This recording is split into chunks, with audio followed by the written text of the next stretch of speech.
Bismillahirrahmanirrahim. Assalamualaikum warahmatullahi wabarakatuh.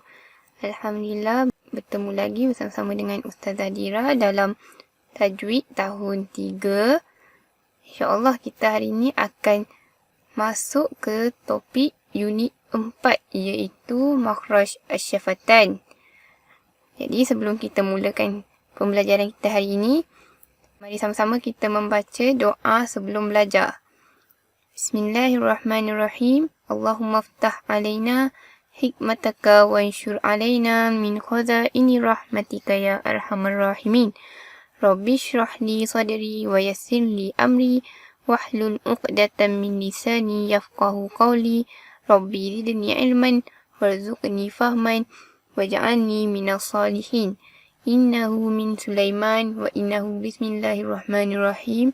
Inni ra'aitu ahada asyara kawkaban wasyamsa wal qamara ra'aituhum li sajidin. Amin ya rabbal alamin.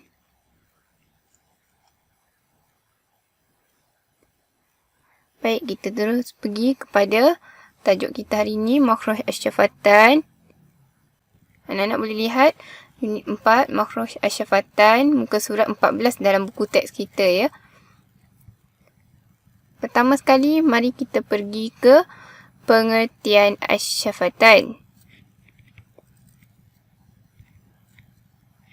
Apa itu pengertian Asy-Syafatan? Asy-Syafatan ialah dua bibir mulut. Asy-Syafatan ialah dua bibir mulut. Dan huruf-huruf yang keluar dari Asy-Syafatan ada 4, iaitu Ba, Mim, Waw, Fa.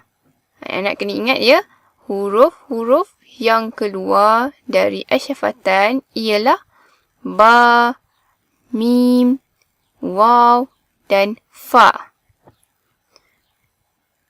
Jadi, mari kita lihat kepada huruf dan contoh ayat bagi huruf Asy-Syafatan ini. Jadi sebelum kita pergi kepada misalnya, untuk memudahkan anak-anak mengesan bunyi huruf yang keluar dari Asy-Syafatan itu, kita boleh menyebut huruf-huruf tersebut dengan cara mematikan huruf tersebut dan meletakkan huruf yang berbaris di hadapan supaya kita dapat mendengar dengan lebih jelas bunyi huruf bagi Makhraj Asy-Syafatan ini. Okay, baik, kita tengok kepada huruf yang pertama. Tak ada huruf Ba. Okay, macam mana cara mengenalnya? Dengan kita menyebut Ab. Ab. Okay, di situ dia mematikan huruf Asy-Syafatan supaya lebih jelas kedengaran bunyi yang keluar pada Asy-Syafatan itu. Apabila dia sebut Ab, mulut kita akan rapat. Tengok misal ayat bagi Ab, bagi huruf Ba. Yang pertama, Waqtarib. Waqtarib. Kita tengok contoh kedua. Wa abqa. Wa abqa. Kita lihat pula contoh bagi huruf yang kedua iaitu Mim. Mim. Mari kita lihat cara mengenalnya dengan menyebut Am. Am. Bibir kita rapat kan? Kedua-dua bibir kita ni. Okey, kita tengok contoh ayatnya. Misal ayat bagi huruf Mim. Alam yaj'al kaidahum. Alam yaj'al kaidahum. Bila kita sebut huruf Mim tu yang dimatikan, bibir kita akan rapat. Sebab itulah dikatakan Makhraj Asy-Syafatan. Kita tengok huruf yang ketiga. Huruf Waw.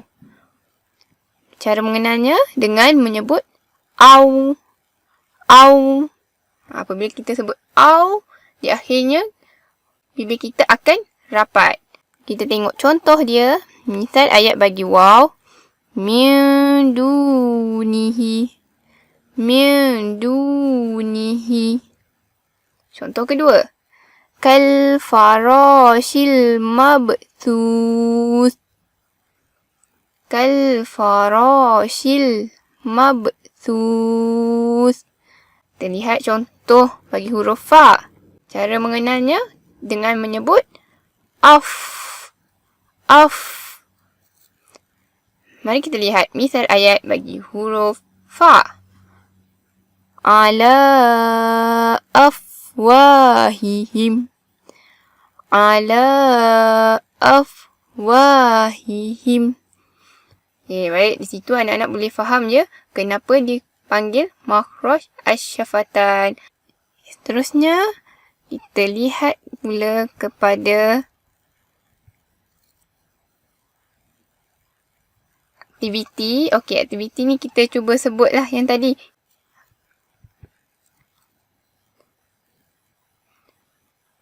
Kita akan buat latih to be menyebut huruf-huruf yang keluar dari makhraj asy-syafatan supaya anak-anak boleh lebih faham dan mudah ingat. Apabila menyebut keempat-empat huruf ini, ba, mim, fa dan waw, anak-anak akan ingat yang ini adalah makhraj asy-syafatan kerana bila disebut menggunakan fungsi bibir dan bibir akan menjadi rapat bila menyebut huruf tersebut. Mari kita cuba untuk huruf yang pertama. Okay, huruf ba. Kita matikan dia macam cara menyebut tadi. Anak-anak boleh cuba ikut ustaz tersebut. Ab. Ab. Kita lihat pula huruf mim. Mari kita sebut sama-sama dengan mematikan huruf mim di belakang. Am.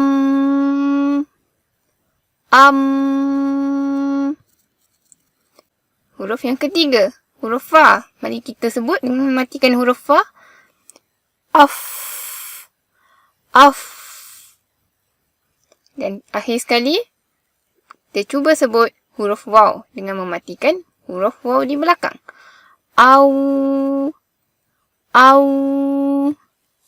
Jadi, anak-anak boleh rujuk gambar ini. Apabila kita sebut huruf ba, bibir kita akan menjadi seperti ini.